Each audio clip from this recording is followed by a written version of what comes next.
Hey, we're in volume 10 of the Bible story.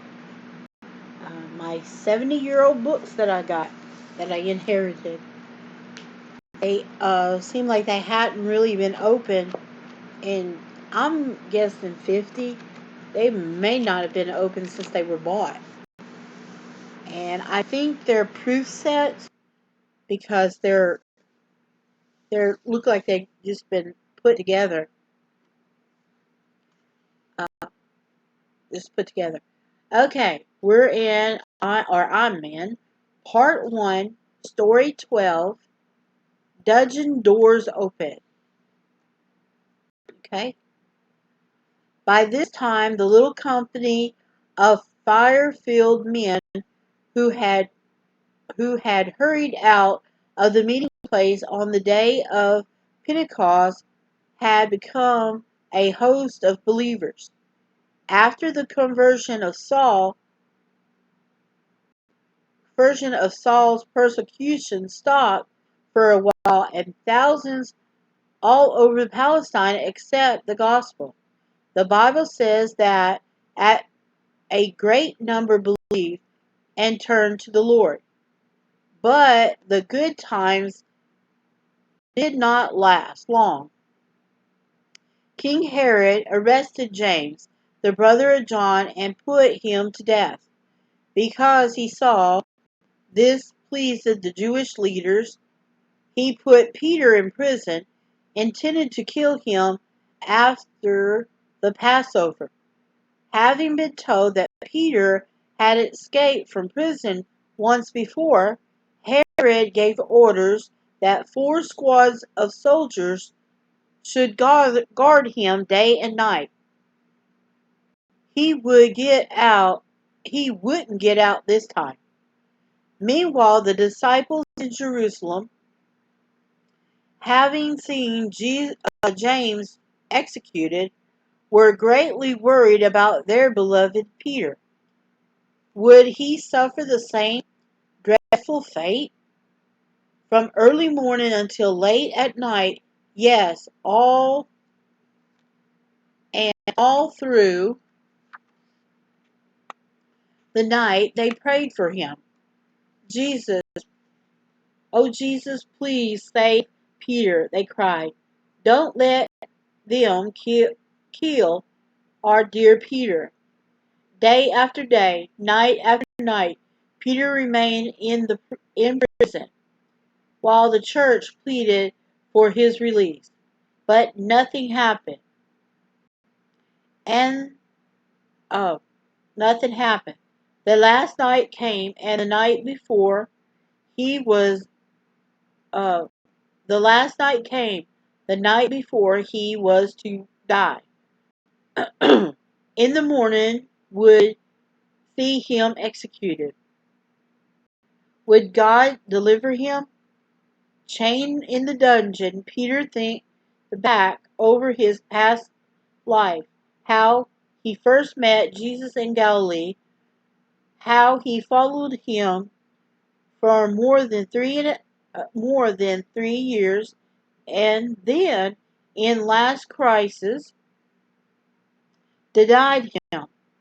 He remembered how he said angrily, I don't know this man, and then how the cock crowed, or how the rooster crowed. Had Jesus forgiven him for that? Will he come and save him now? It seemed impossible. What can anyone do at this late hour? Look at these chains on his hands and feet, the 2 soldiers in his cell, the locked door, the soldiers outside, and a great iron gate at the entrance of the prison. What hope of escape is there? What could possibly, who could possibly rescue him from such a place?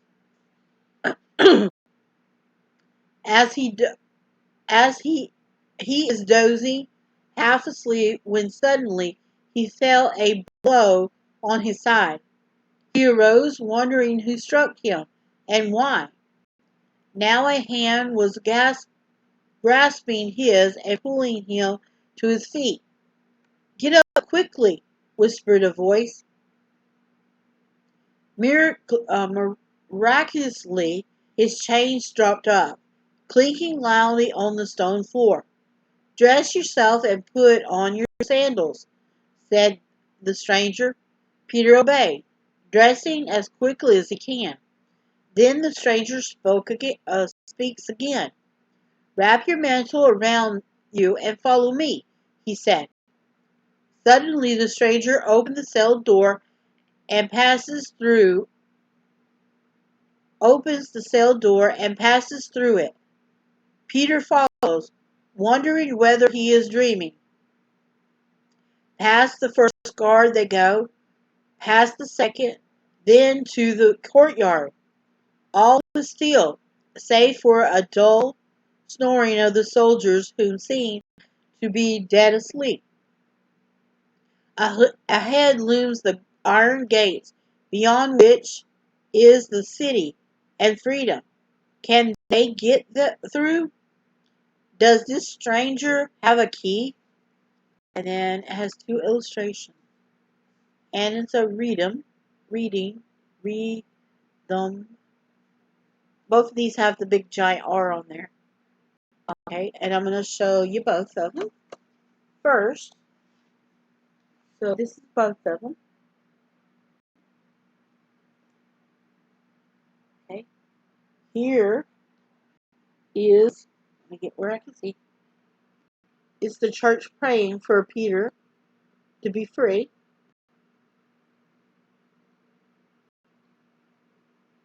And then here down at the bottom is the stranger in the room, get it straight, with Peter and the guards and the shackles falling off of his hands and feet, and the soldiers are like sound asleep and just get dressed. Come on, let's go.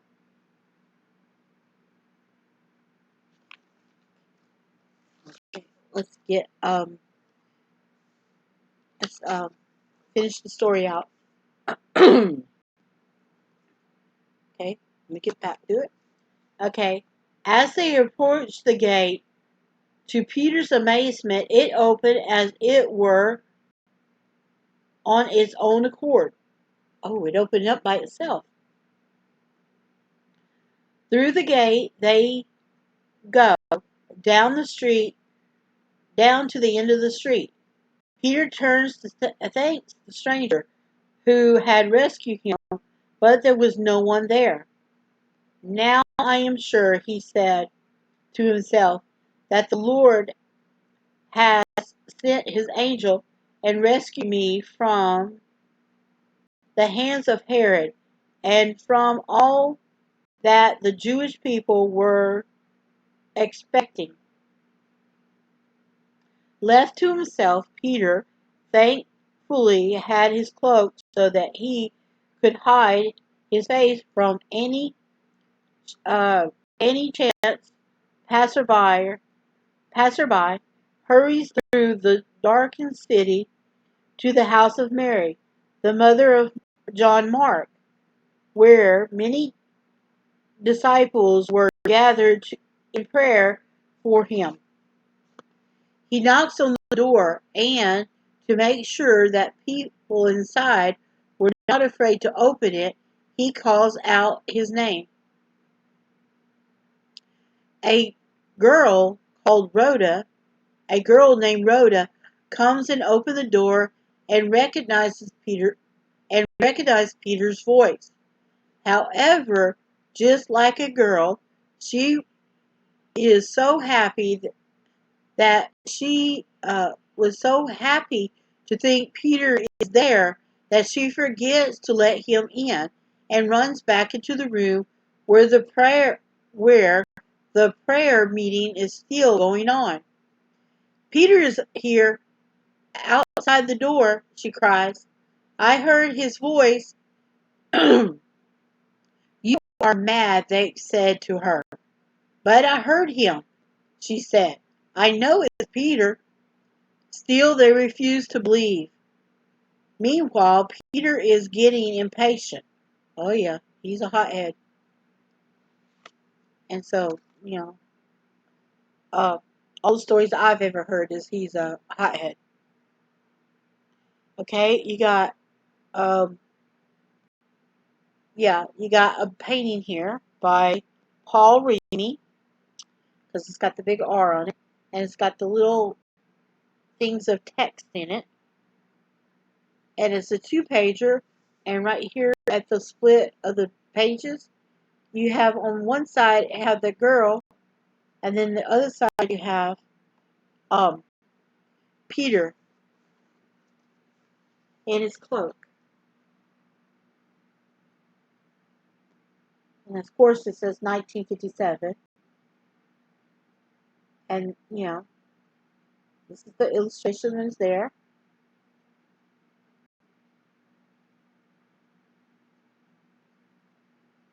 Give you another second. Okay. Alright. Let's finish the story. Meanwhile, Peter is getting impatient. Yep. He's supposed to be a hothead. Okay. Afraid that he might be discovered out on the street, he goes on knocking. At last, they all come to the door and open it, and there there he stands. They could hardly believe their eyes. Peter, they cried, is that really you? And they gave him such a welcome that he had to beg them to be quiet, lest the soldiers come to find him there. Sorry, robot. Then he tells them the wonderful story of how an angel rescued him from the prison. By morning, all Jerusalem had heard the exciting news. From one to another, the word spreads like wildfire.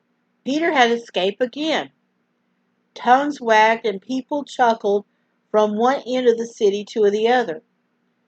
Down at the prison, there is no small stir other over the missing prisoner.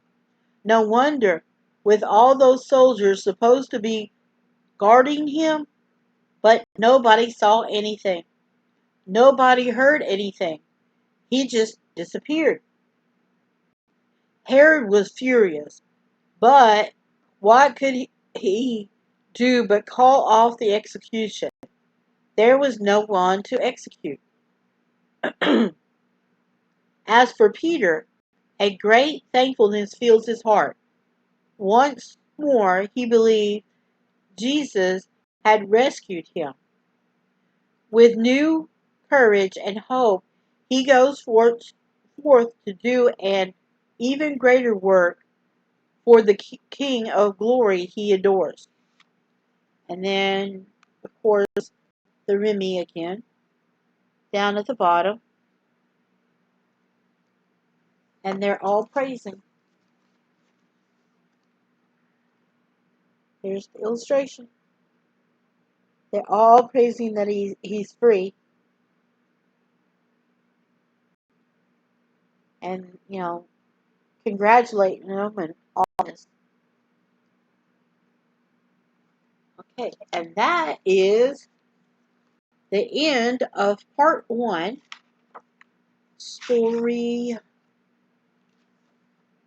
12, and it's also the end of part 1 in book in volume 10. Okay, so I'm going to do the break and check on the stuff and be back in a little bit.